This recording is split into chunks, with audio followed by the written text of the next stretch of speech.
Welcome to Go. I'm really glad that you're going on this journey with me. Go is designed to teach us to know God for who He is, to teach us how to defend our faith in Him, and to learn how to share Him with the rest of the world. I realize you and I may or may not have the same perspective about life. I want to encourage you to be equipped.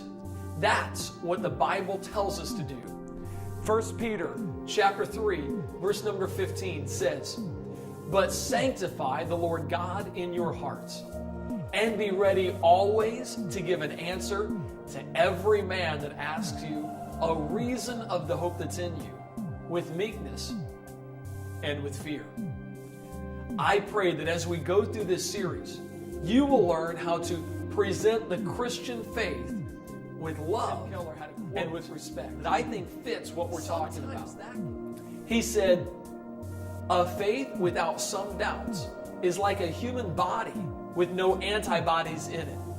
People who blithely go through life too busy or indifferent to ask the hard questions about why they believe as they do will find themselves defenseless against either the experience of tragedy or the probing questions of a smart skeptic.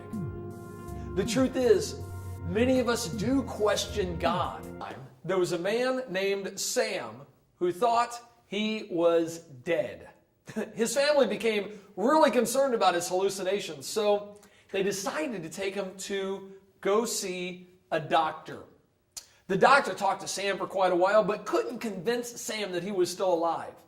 Then the doctor had a brilliant idea. He asked Sam, "Sam, do dead men bleed?" Sam thought for a moment and said, "Well, no, dead men don't bleed." So the doctor took out a pin and pricked Sam in the finger. Sam stared at his finger as blood began to flow out. And then he looked at the doctor and said, "Well, what do you know about that? Dead men do bleed." How do you know God exists? What would you say? Here's what a few people that I met at a university said to me. Are you a Christian? Yeah, I'm a Christian. Okay, I got one question for you. How do you know God exists? Because I have faith. Well, I guess that's because I was raised. You just have to have faith. You just do. I just believe in Him. He's always been there for me. He's always someone I can turn to. Because I just have faith. Look at everything around you. I mean, science can explain a lot, but it can't really explain why.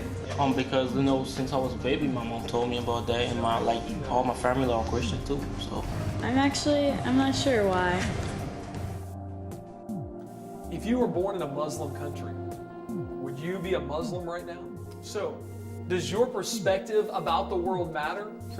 Absolutely. Your perspective of the world shapes the way you see everything.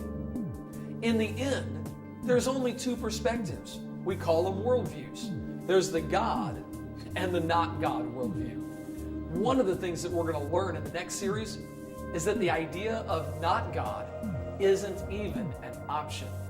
Hey, could you be professing a God-centered worldview when in actuality it's a man-centered worldview? Is it possible that you are a Christian out of ignorance? Your worldview will shape and determine the way you see everything. It's so important to be sure that your worldview is accurate.